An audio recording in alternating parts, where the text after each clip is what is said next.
There's all this talent and emerging technologies that are out there, but can it be used to serve a greater purpose? And so that led me to start what is now Understory. The timing was really right in terms of finding the right partner to launch the project. The industry was really coming into its own. And now, 2.5 years later, Understory is this vibrant community that I never would have imagined would have existed 2.5 years ago.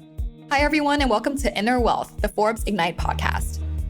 I'm your host, Nicole Cacal, CEO of Forbes Ignite, and every week I'll be sharing with you my conversations with unique, creative, and innovative people across all different industries.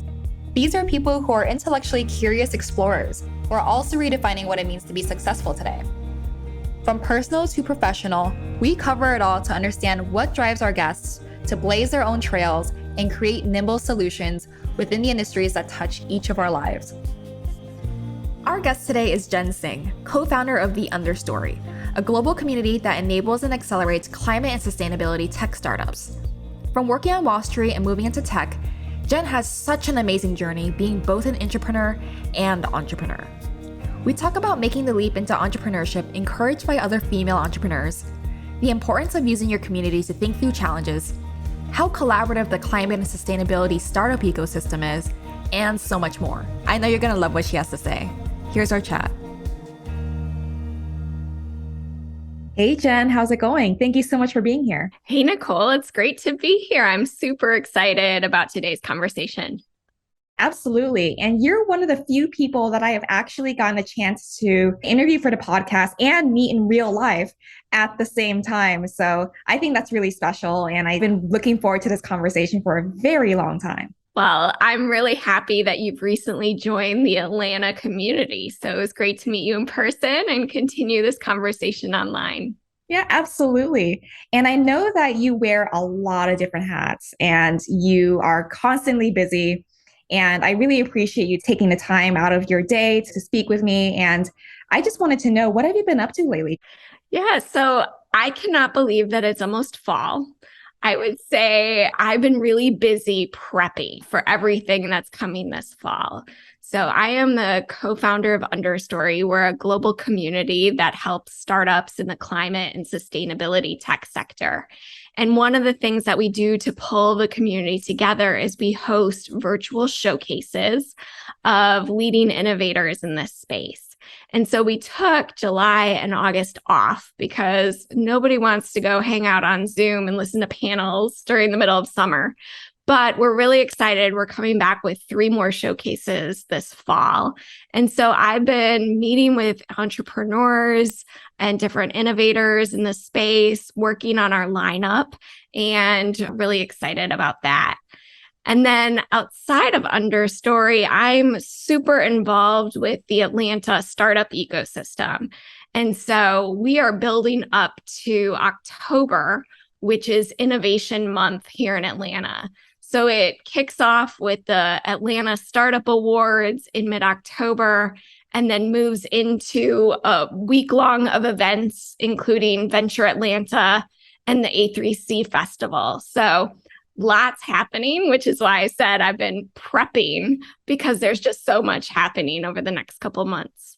That is really exciting. And I can't wait for some of those initiatives to finally come to fruition. And I can't wait to hear about your progress as well. So tell us your story, Jen. What was your personal and professional journey to where you are today? I'm relatively new to climate and sustainability, but not new to tech and startups. Although I didn't start in that space. I actually started my career, I studied finance and accounting and followed a lot of my fellow graduates up to New York and joined an investment bank. So I did investment banking for a few years, moved over to the buy side, and had a really interesting ride on Wall Street, but it was during the Great Recession. So certainly not a great time to be there, but it provided me the opportunity to look around and say, I don't really want to spend the rest of my life analyzing companies. I want to go build companies and really be in the thick of things. So I took the opportunity to go back to school. I got my MBA and joined a tech company that was in the fintech space called Thomson Reuters, where you might know them more for news, but they also create a lot of professional software solutions. And so I did a couple different roles there until my career just took a very different trajectory internally. I had the opportunity to join the corporate innovation team right when it was started. And this was back in 2014 when a lot of new emerging technologies were coming to market. And so my role was really to think about how to productize those, turn them into real functioning products, work with startups, work with other innovators, and bring these technologies to life. And since then, I went on to be an intrapreneur and help start the digital identity business at Thomson Reuters. Then I went to go work at a startup and did that for a while. But about 2.5 years ago, I got more of the bug wanting to do more with technology. You know, there's a lot of great talent and great tech out there.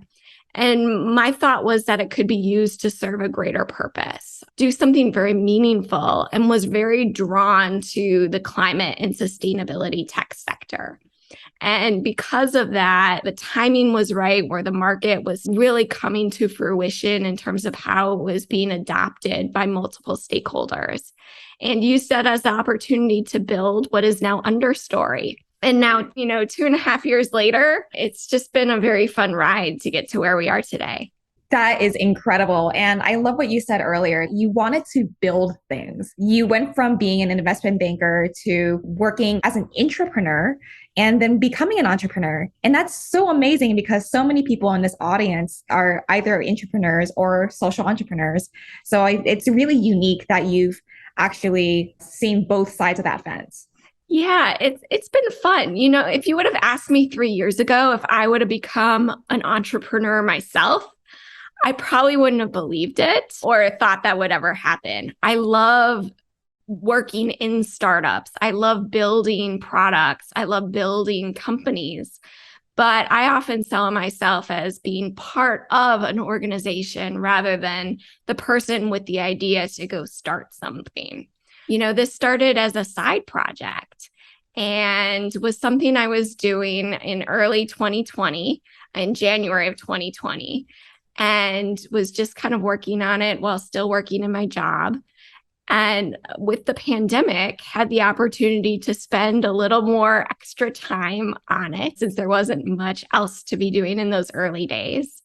And when it got to be about 6 months in, I was actually, ready to leave my job, but still wasn't sure if I was going to go full time on Understory or not. I was out there looking at other job opportunities, looking at product leadership roles, other startups, but was actually encouraged by other female entrepreneurs who were in the same space who said, Jen, this is where you want to spend your time. I think the time is now to go full time and see where you can take this.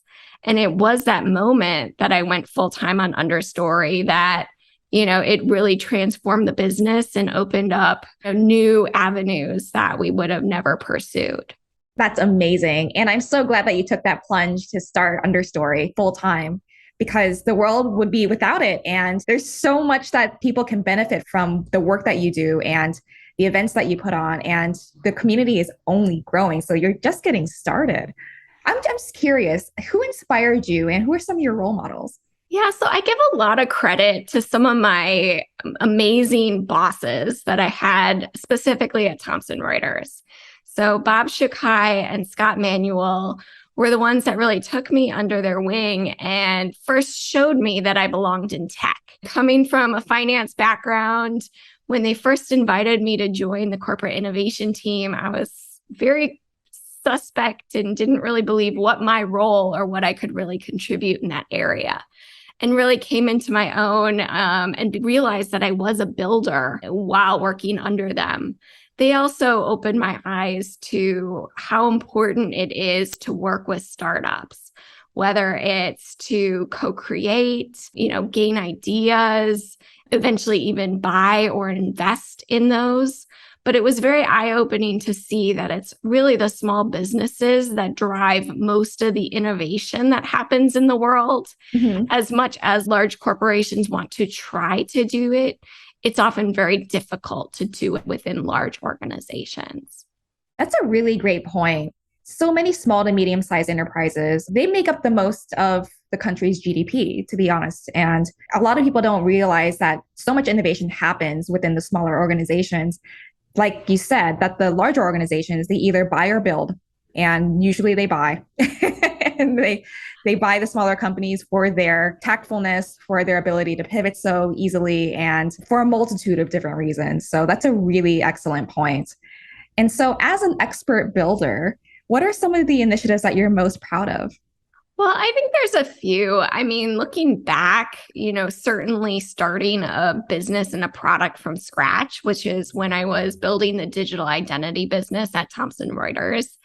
And, we got it to a certain point and then handed it off to another part of the business when I exited, but certainly still see the lasting impact and the legacy of how they continue to build that out today. But, my baby and what's closest to my heart right now is the Understory community. And the fact that, we're 1,600 members strong, even after just 2 years.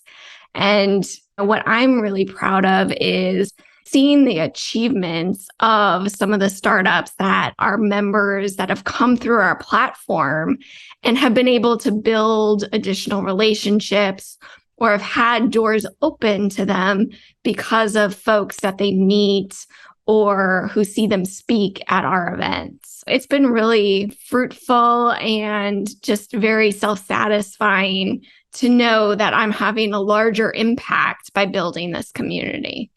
I want to delve into that a little bit deeper from your perspective as a female entrepreneur. So tell us, what was that career shift like? Specifically, what was that transition like from the corporate world into entrepreneurship today?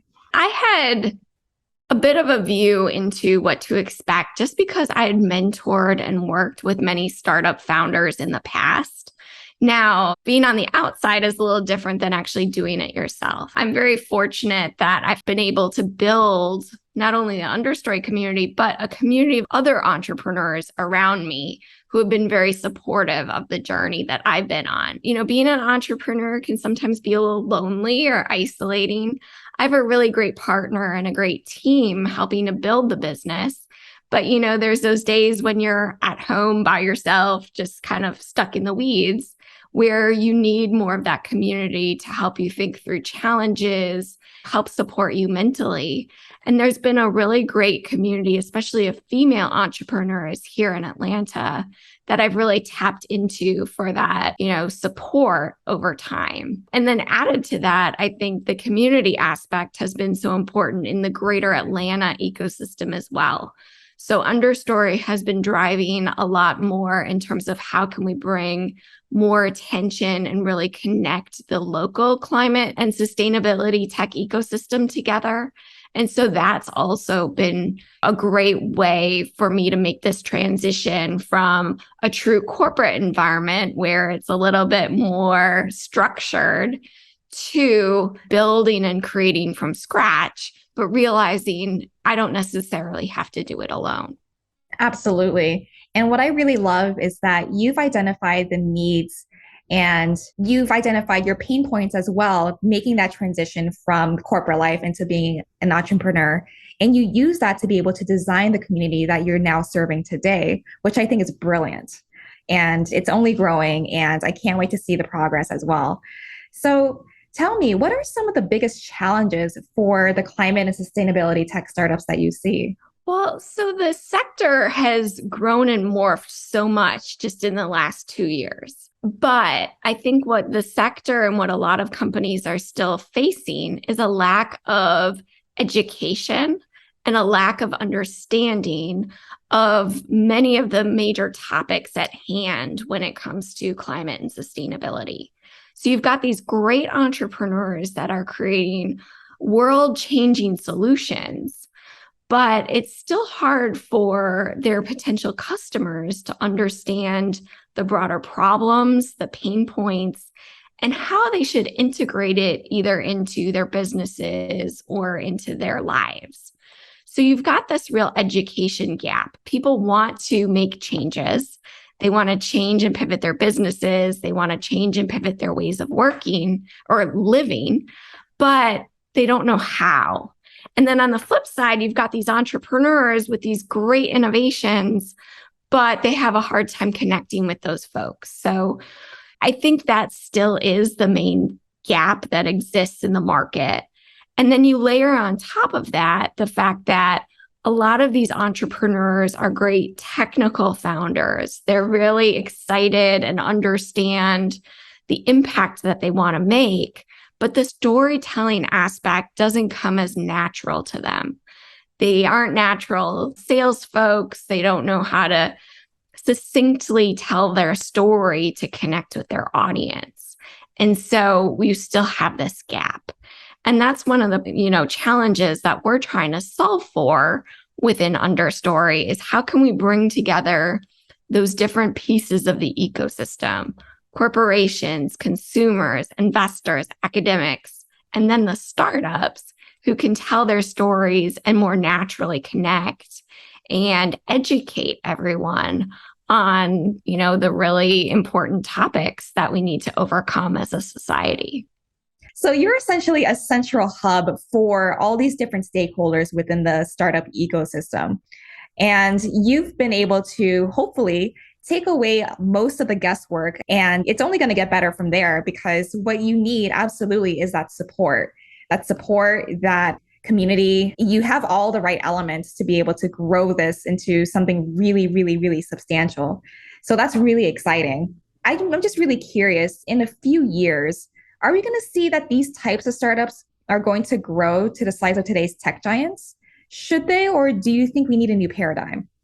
Yeah, I think we're already starting to see it. We're seeing some unicorns that are happening, especially in, certain subsegments. So electric vehicles, renewable energy, some of the battery tech, those are certainly getting a lot of investment. And we're going to see these large companies emerge. And I do think it is important that we do have some great success stories, because not only is it important to have an impact and make real sustainable change, but we also need to prove that you can also have a successful business model in doing that.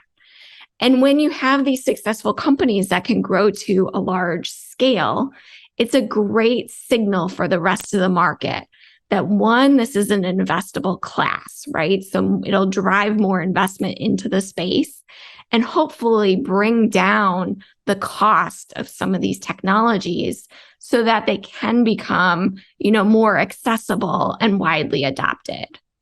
I think, too, it also helps, again, with that adoption piece, because you're definitely going to see some laggards in the market around, well, I know I need to change my business. I know I need to adopt technology, but I'm going to wait until it's proven out.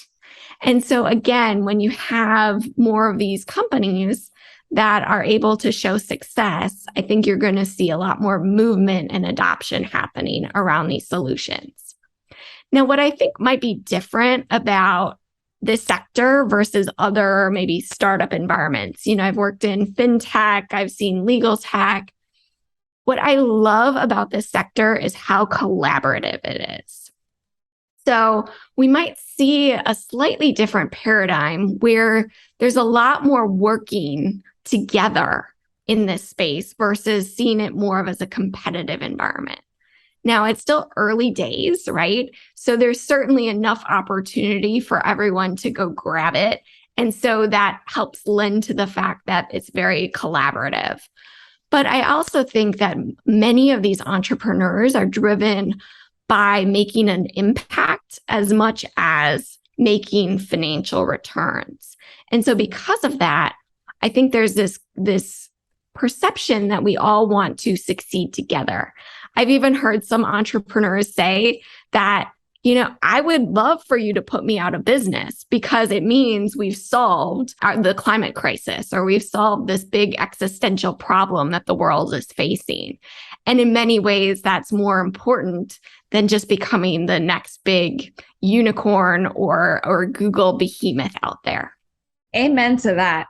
And I'm really curious to know, you mentioned this earlier, that there are certain subsectors that are starting to show early signals of really great investments flowing into that space. You mentioned electric vehicles, for example. What are some other exciting spaces that we should be looking at?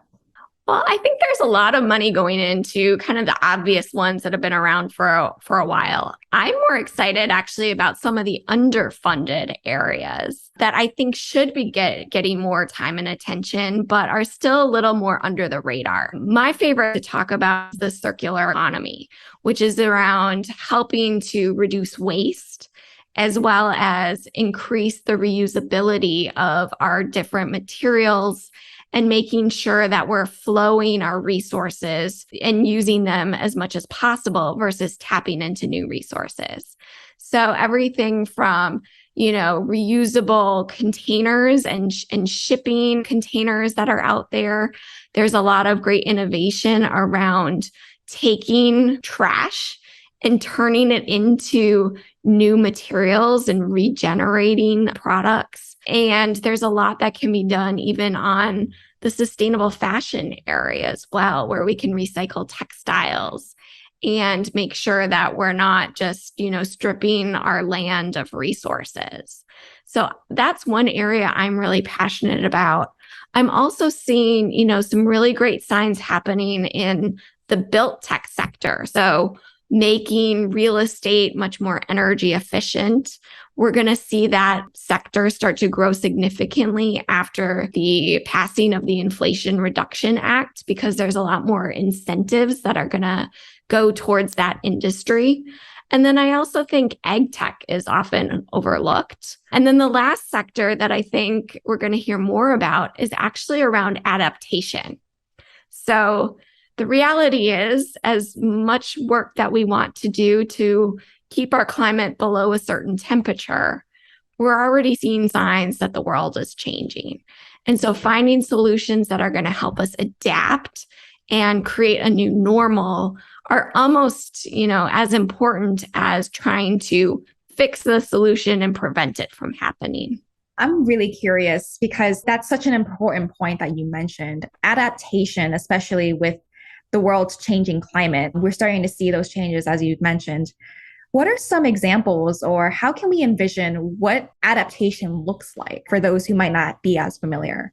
Yeah, so I'd say one example is around like water tech. So imagine, we're having a lot more droughts. We're not able to have as much fresh water from natural sources. So there are some companies out there that are looking at ways to create potable water, desalinization. How can we better treat water and put it back into circulation so that we don't have to rely on just consuming new raw water sources? I think another area where we're going to see some adaptation is around, reinventing air conditioning and, the air conditioner as it exists, especially in commercial air conditioning, hasn't been reinvented in 20 to 30 years. And there's certainly, some new companies that are looking at ways that we can make it more energy efficient, as well as making sure that we're not tapping as many of the existing resources that are needed in order to create cooler environments. Absolutely. No, those are some really exciting areas that we should all be looking at and be keeping tabs on. So what would you say to listeners who are interested in starting their own social ventures? I would say go for it. I mean, I think now is the time to thinking more about how you can take your talents and make a bigger impact on the world. But I would say that there's this perception that it's very risky and you have to make a big change in order to become a social entrepreneur or any entrepreneur. I think we all have this perception that it means you got to go full time, quit your job, work 100 hours a week, and solely dedicate yourself to your business. And yes, you do need to be focused and, certainly work towards your business. But there's small steps that you can take in order to get towards that goal. I'm really glad that I was able to work on Understory as a project first. Not only did it allow me to kind of test some assumptions, see if there was a market need, and really refine what we were bringing to market, but it also was a way for me to test, is this really my passion? Did I gravitate and want to spend my time on it even after 2 months, 6 months, 8 months? And that allowed me to really feel comfortable when I wanted to go full time and dedicate, all my resources towards that. And so I think people should just think about alternative ways to become a social entrepreneur and realize that there's not just one path.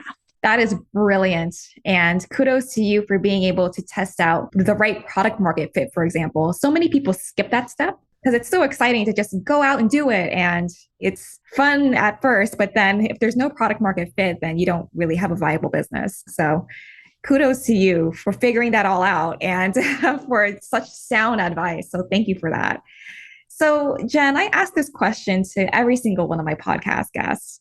So I'd love to know, how do you define success? So I would say my definition has changed over time. When I was early in my career, I focused on achievement as a way to define success. And, looking back, I think that made a lot of sense. I was trying to grow my skill set, grow my experiences, develop different expertise. And so it was a great way to measure that and feel like I was continuing to grow.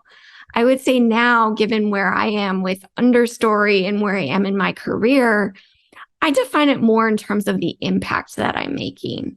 So what can I be doing on a daily basis to, affect someone else around me? And then also looking at it from a larger perspective, what is the impact that Understory has? How are we helping other companies generate their impact as well? So it's a little bit more focused just in terms of how can I help others and, feel like I'm being successful based on the success of those around me. I love that. And you just reminded me of that quote, if you want to go fast, go alone. If you want to go far, go together. So that's precisely what you just described. And that is such a beautiful definition of success. So Jen, it was such a pleasure speaking with you. I loved our conversation. I learned so much from you.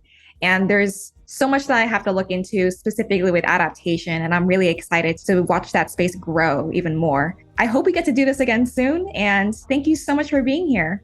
Well, thank you for having me. This has been such a pleasure. That's it for this week's episode of Inner Wealth. I hope you enjoyed our conversation and that you'll join us next week as we continue to explore all the ways success is being redefined in our ever-changing world. Be sure to subscribe, rate, and review our podcast on your favorite podcast app, and follow us on Instagram at Forbes Ignite for more thought-provoking content and opportunities to engage with us. I'm your host, Nicole Cacal. Thanks for joining us.